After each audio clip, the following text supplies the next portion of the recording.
please welcome lovely Alicia Son. Hi everyone. Hi everyone.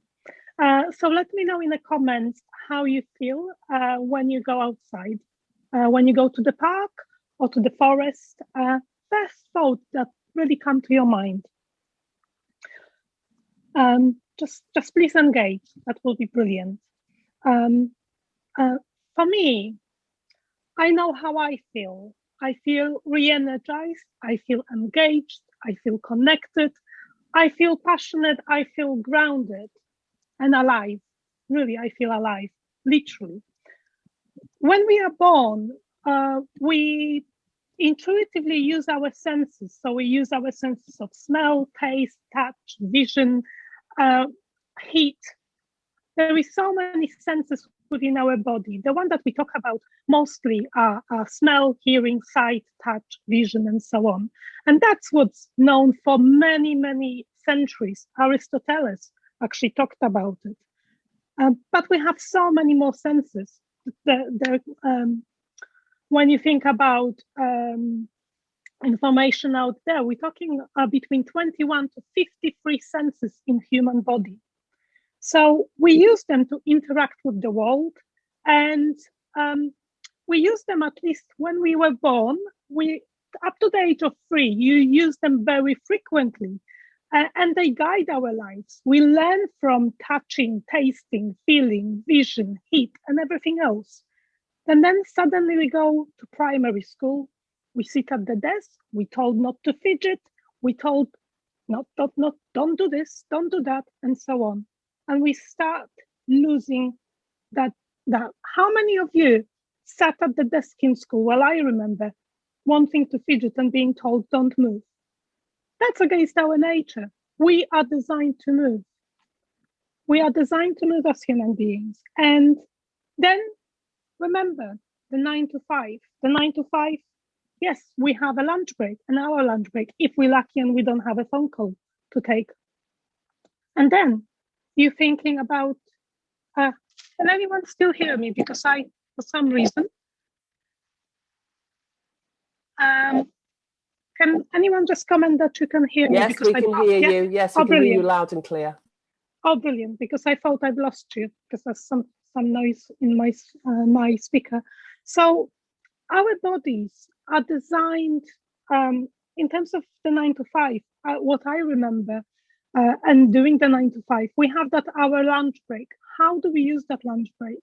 How much do we actually look at our health? And our bodies are not designed to that lifestyle. Did you know that 93% of us in UK, 93% of our time during the week is spent indoors? And that's generic statistic, 93.7 in America. And then top up to that, our children spend 48 hours in a week on different devices such as computers, at least 15 hours of television time during the week, and so on. So we are bombarded with technology, we're bombarded with everything around us. And what comes to my mind? Evening, what do we tend to do? We sit in front of television, we mindlessly sometimes watching different programs. And when you start looking at nature, we are not designed to do that. We are not designed in this way.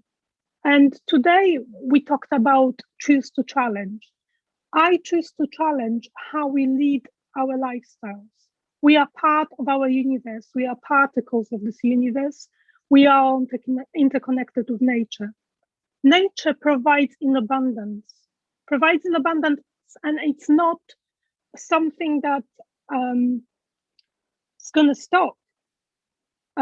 So why and how we nurture our nature?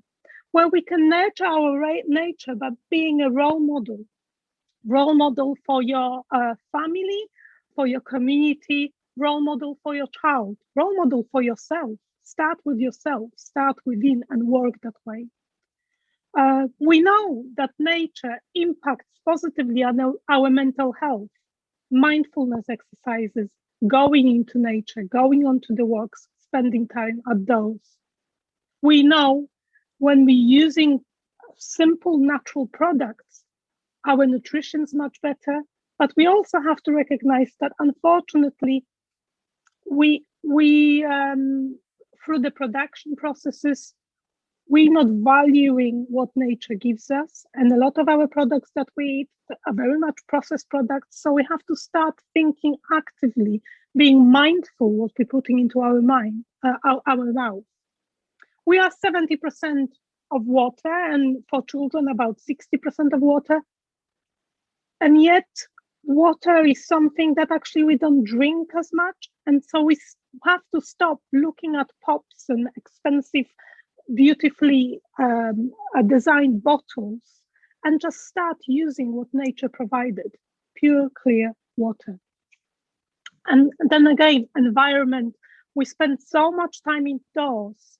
So how much of that time, when you're spending indoors, how much of the time then you give to go outside? And we know by research, we spend about an hour to an hour and a half during the week outside. We might be spending even less with our children. So we're talking about overall spending our time as adults, as parents with children, statistically 2 hours a day. And that's include your breakfast, that's include taking them to school, obviously, that's include them coming back to school, putting them to bed. How much mindful time do we spend with our children in nature outside? It's becoming crazy, so much so that the British government's now creating a task force, and there are studies being done about how our children are becoming disconnected with nature and how that affects their well-being. So I choose to challenge the way we live now. We've been given this beautiful, beautiful planet to exist, coexist with it. We are particle of it. We need to learn to go back to nature. And you might think, well, how? So what does nurturing your nature means to you? What is your ideal place in nature? Can you think of a space to go to? What space do you make in your home environment? So nature enters your home. Home is your sanctuary. So where are your spaces within a home to switch off, to unwind, to not to respond to everything that's just there and be within yourself? Touch, sense, and smell, heat. Again, when you go to nature, you're thinking of interaction and you can feel the warmth of a sun rays on your skin. We know that vitamin D3 is really important for our well-being. Vitamin D3 supports our body in many ways. Not only production of vitamin D3 through the skin and our exposure through the skin. It happens when we're outdoors. It won't gonna happen through a sunny window. We need to be outdoors and be exposed to those elements, because nature can heal us and the healing comes from nature. Again, vitamin D3 and not being enough outside affects our circadian rhythm, affects our sleeping circadian rhythm, because if we're not enough outside, what happens, that affects our melatonin, the production of melatonin levels. Natural light has an impact of how our melatonin is being produced. We need to be more outside. We need to be moving. And I run a group now. As Cheryl said, I used to didn't talk much. Now it's difficult for me to shut up. So I run a group, the Mineral Spa, the Facebook group, and we talk about everything about health in there. And when we talk about health, I'm gently challenging you to start thinking about those simple things that doesn't cost you anything. Going outside every day doesn't cost you anything.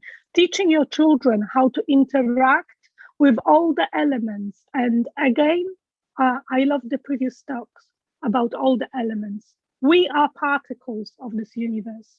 So that's why I wanted to bring that and challenge today, challenge every single one of us to look at our lifestyle and what we do to our body. Because we know that the healing comes from nature. Whether modern medicine agree with that or not, traditional Chinese medicine has proved that. We have scriptures and writing by Aristotle, by Hippocrates, and so on. There is so much out there. And at the end of the day, when I go outside and I feel so much better, when you're stressed and you go for a 20 minutes walk even into wildness and just switch off and start listening to within, your cortisol levels dropping, your oxygen is raising, you becoming more and more at peace with nature. You start healing. And now I want to make a short exercise with all of us. So if you just follow through, I want you to close your eyes. I want you to close your eyes. And as you close your eyes, I want you to imagine your favorite place in nature, your favorite place outdoor. Try to connect with the smell. Try to connect with the hearing of that place. Is it a running water? Are there birds? How does it feel to touch, whether it's grass, whether it's walking on something? And now I want you to take a big, deep breath. 1, 2, 3, 4, 5. Release. 1, 2, 3, 4, 5. Take another deep breath. 1, 2, 3, 4, 5. Release. And that's nurturing through nature. We all have inbuilt doctor within us. We have that inbuilt machine, that doctor. We are capable of healing ourselves in terms of breathing. The breathing helps us relax, helps us be at peace, helps us modulate our hormone levels. We need to start using that. And not only that, as women, I think it's our responsibility to help our children, to teach our children mindfulness, to teach our children how to manage stress, to teach our children to reconnect with nature, where everyone is so much worried about that our children becoming so disconnected. And I used to be disconnected, very disconnected. And for me, it's to, and for you, you have to ask yourself, how do you make that shift? And to make that shift, you must first recognize where you are. Recognize where you are. Have that awareness to shift. And once you have even that mental awareness to shift, naturally, things start happening. Naturally, this leads to action.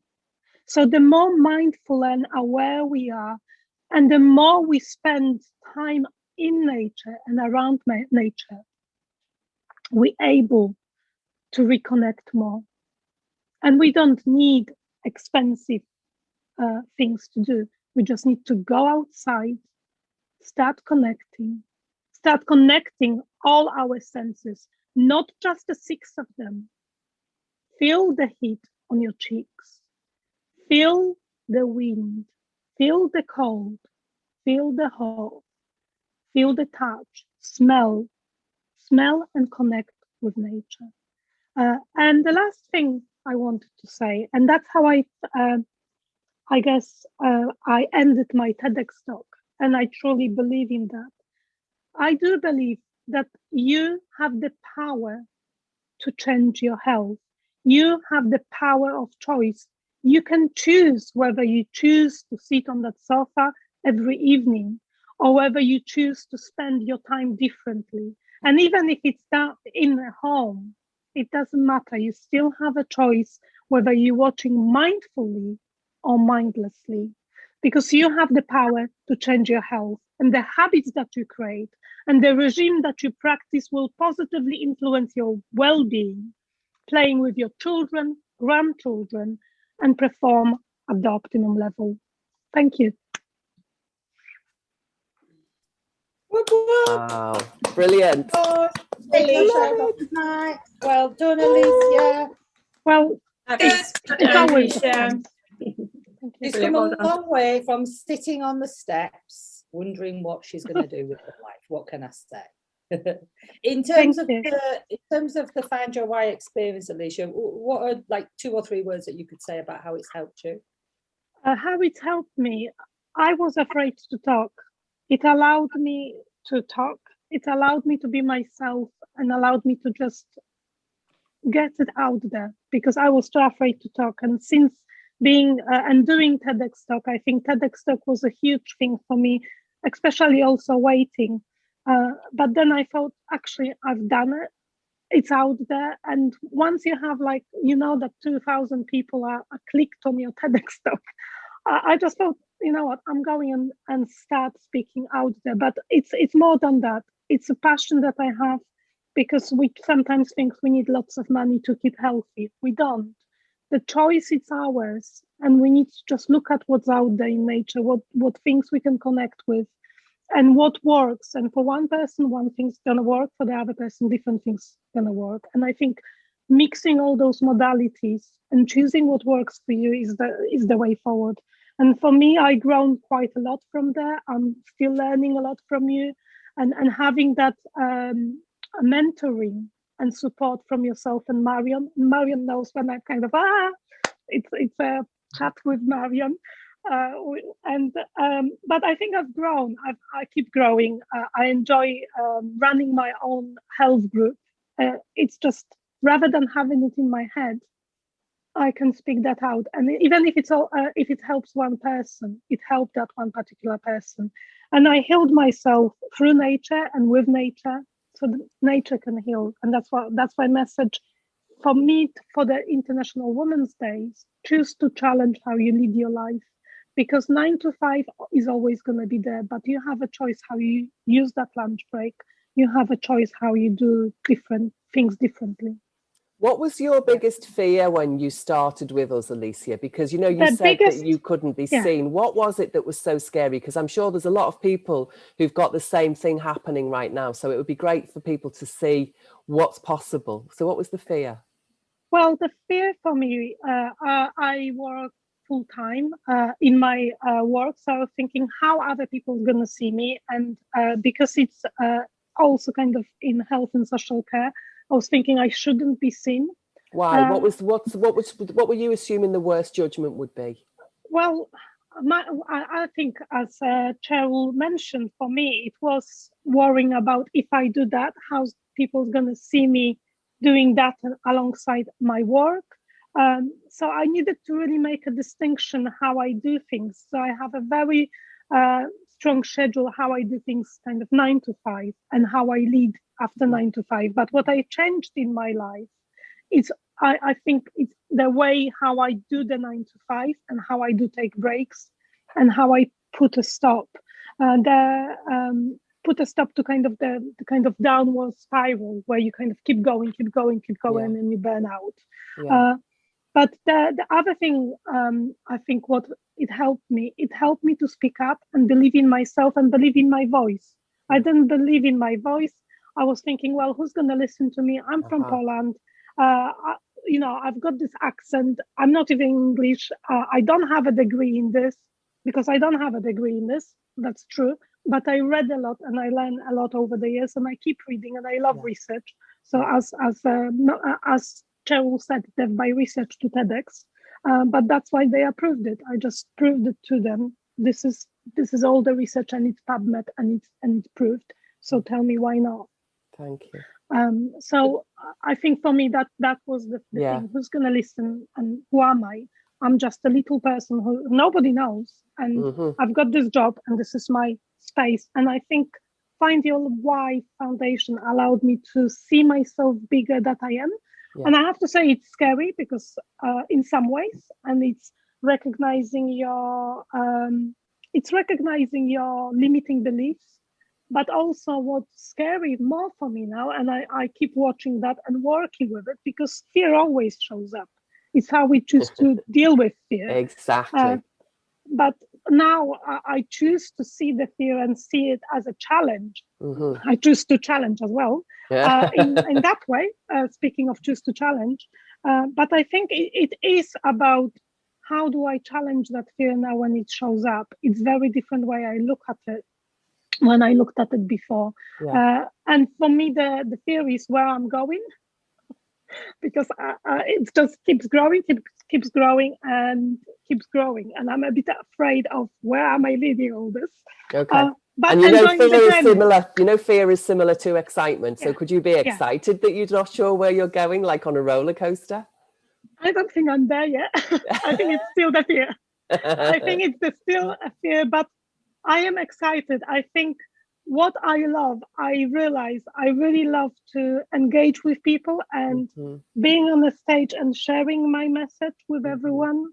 That really feels. And we love your message, because your message is about us all having amazing holidays and going to amazing spas and doing it for health reasons, more than just stress management, but actually nurturing, giving ourselves nutrition through spa experiences. So we love that you're sharing your message, because you've given us even more opportunities to take amazing spa holidays. Yay! Definitely. Thank you. Cool.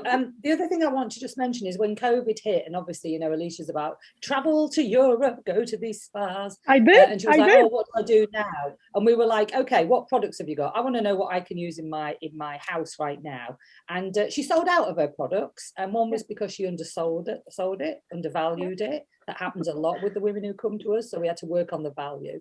But that was just a way around. Brilliant. We need to move on. We're a little bit behind. Thank you, Alicia. Thank you so much for sharing.